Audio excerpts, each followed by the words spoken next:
是在地新闻，好来乡亲啊，咱继续来看台中市第一座社区公共托育的家园，伫个5册的市立图书馆来开幕。这个托育的教室是收12个0到2岁幼童，只要父母也则是监护人，设置伫个台中市就会当来申请。台中市长罗秀燕讲，未来会继续伫个社区来建设这种公共托育家园，他来减轻着家长的负担。这个所在是台中市头一座社区公共托育家园，全新的教室，这册架顶面有放小朋友上爱耍的布册，也有各种的游戏教具。把它敲下去。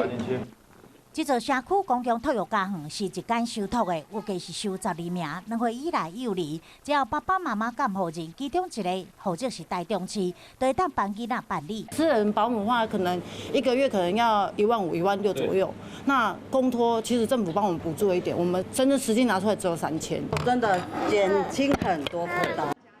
社区的公共托育家园是利用学校的校舍，或者是社区的活动中心所起的。那是5册区这间，就伫个图书馆内面。大概半年左右呢，我们就会增加4所哈。那未来4年当中，我们公托会有增加到23所。罗秀燕表示讲，台中市是全国第2大城市，有281万人，这托育的问题一定要解决，会陆续承办更较侪公共的托育家园，减轻家长的经济负担。